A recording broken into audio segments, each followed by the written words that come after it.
राजस्थान के एक छोटे से गांव में रहती थी रुक्मा देवी। उम्र यही कोई 60 साल की होगी उनकी।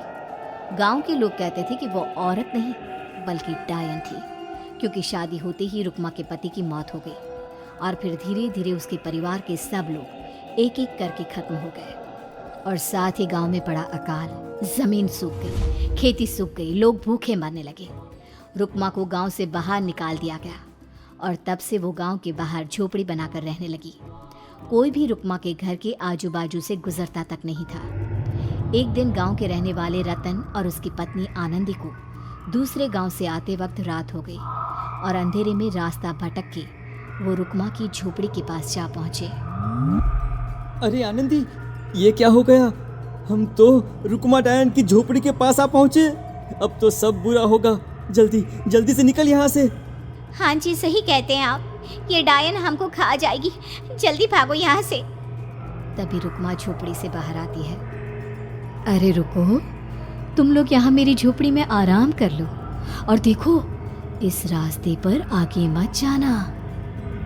हाँ, हमें आगे जाने से इसलिए रोक रही है ना, ताकि हमें मार डाले तू? अरे ना ना, मैं तो तुम्हारी जान बचाना चाहती हूँ, मेरी बात तो सुनो। डर की वजह से आनंदी और रतन वहां से भाग जाते हैं, लेकिन फिर अगले दिन गांव में खबर फैलती है कि रतन और आनंदी ने अपने घर में फांसी लगाकर आत्महत्या कर ली। वजह क्या थी किसी की समझ में नहीं आया। अगले दिन गांव में जोर का तूफान आया और भयानक तरीके से किसी के रोने की आवाज गूंजने लगी। अरे भाई, लगता है उस डायन रुक्मा ने गांव पे काला जादू कर दिया है। हाँ भाई, मुझे भी ऐसा ही लग रहा है। लगता है कल आनंदी और रतन मर गए। लगता है ये उसी का किया धरा है। हमें सरपंच के पास चलना चाहिए। वो दोनों आदमी सरपंच के घर पहुंचते हैं। अरे तुम इस वक्त यहाँ पर क्यों आए हो? जानते नहीं बाहर क्या हो रहा है? कितनी डरावनी आवाज गांव में गूंज रही है। बस मालिक, किसी तरह आ गए। पूरे गांव वालों की जिंदगी का सवाल है। अरे मालिक, ऐसे तो सब एक एक करके मर जाएंगे। तो क्या चाहते हो? क्या किया जाए? मालिक, हमें रुक्मा को मारना होगा। अरे जब तक वो डायन गांव में जिंदा रहेगी तब तक गांव में ये सब होता ही रहेगा।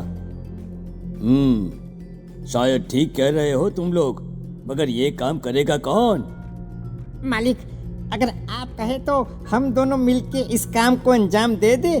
बस आपको हमें यकीन दिलाना होगा कि हम पकड़े नहीं जाएंगे। ठीक है, लेकिन बाहर जो आतंक का साया है उसमें तुम दोनों रुक्मा तक पहुंचोगे कैसे? हैं? क्या तुम्हें डर नहीं लगता? मालिक, आप उसकी चिंता ना करें। काल भैरव का भभूत है हमारे पास। रुक्मा तक पहुंचकर आसानी से मौत के घाट उतार देंगे उसको। हाँ, मैं भी चलूंगा तुम लोगों के साथ। उस डायन को मरते हुए देखने की बड़ी इच्छा है मुझे। सरपंच उन दोनों लोगों के साथ गांव के बाहर की तरफ चल देता है। गांव में घनघोर काली रात पसरी हुई थी और दिल दहलाने वाली चीख की आवाज माहौल को बेहद खौफनाक बना रही थी। हाथ में काल भैरव का भभूत लिए वो तीनों रुक्मा की झोपड़ी की तरफ जा रहे थे। वहां पहुंचने के बाद, ये लो खंजर और पार कर दो इस डायन के कलेजे के अंदर। मालिक, आप बस यहीं खड़े होकर नजारा देखो, आज ना बचेगी ये। हाँ मालिक, ये भभूत अब इसकी जरूरत नहीं है। मैं इसे यहाँ पेड़ की डाली पे रख देता हूँ, लौटते वक्त हमारी रक्षा करेगा। वो दोनों आदमी चुपके से सोती हुई रुक्मा देवी के ऊपर वार करते हैं। एक जोरदार चीख से वो इलाका गूंज उठता है, लेकिन अचानक रुक्मा के शरीर से जो खून बहता है उसका रंग नीला था। ये देखकर वो दोनों आदमी डर से कांपने लगते हैं। अरे अरे अरे अरे, ये क्या? अरे इसके खून का रंग तो नीला है। अरे तो क्या हुआ? डायन जो ठहरी इंसान नहीं है ये, और आज इस बात का पक्का यकीन हो गया है। मर गई चुड़ैल, मर जाने दे। चल सरपंच साहब को जाकर ये खबर सुनाते हैं। वो दोनों जैसे ही बाहर आए, उन्होंने देखा सरपंच की लाश पेड़ पे लटकी हुई थी। ये देखकर वो दोनों डर के मारे चीखते हुए वहां से भागे, लेकिन तभी एक बेहद डरावनी औरत उनके सामने आकर खड़ी हो गई।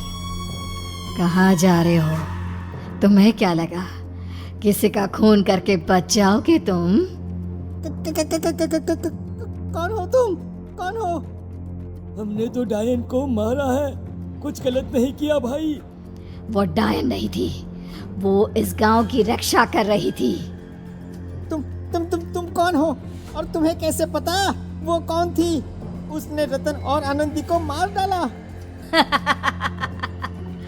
रतन और आनंदी को मना किया था रुक्मा ने इस रास्ते से आगे जाने से, पर वही दोनों माने नहीं और उन दोनों ने मुझे देख लिया था, इसलिए उनका मरना तो तय था।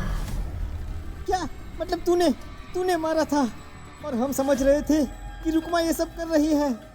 अरे वो तो मेरे कब्जे में थी, रोज अपने खून का चढ़ावा देकर इस गांव को बचा रही थी, तभी तो उसका खून नीला पड़ गया था। लेकिन तुमने तो उसे मारकर मेरा काम आसान कर दिया। अरे नहीं नहीं, हम नहीं मानते कि ये सच है। नहीं मानते तो बताओ सरपंच कैसे मरा फिर? क्योंकि उस वक्त तो तुम लोग रुक्मा को मार रहे थे ना, जवाब दो। हाँ, बात तो सही है। इसका मतलब इसका मतलब अब तुम लोगों ने अपनी मौत को खुद दावत दी है, क्योंकि जो तुम लोगों को बचाने की कोशिश कर रही थी वो तो अब रही नहीं।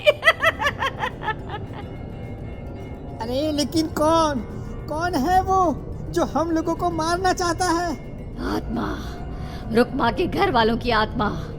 वो लोग कोई आम आदमी नहीं, खूनी भेड़िए थे और रुक्मा ने उनका ये राज जान लिया था। रुक्मा के अंदर शक्तियां थी जिसके चलते उसने उन सबको खत्म कर दिया। क्या? अरे लेकिन पूरा गांव तो समझ रहा था कि रुक्मा अपने घर वालों को खा गई। खा रुक्मा नहीं, मैं आ गई। क्योंकि असली डायन मैं हूँ और अब कोई नहीं बचेगा इस गांव में, कोई नहीं। भागो तुम दोनों।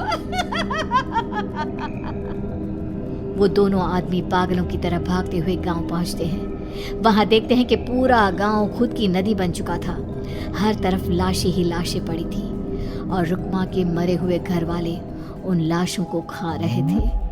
कुछ देर के बाद उन दोनों का भी वही हाल हुआ।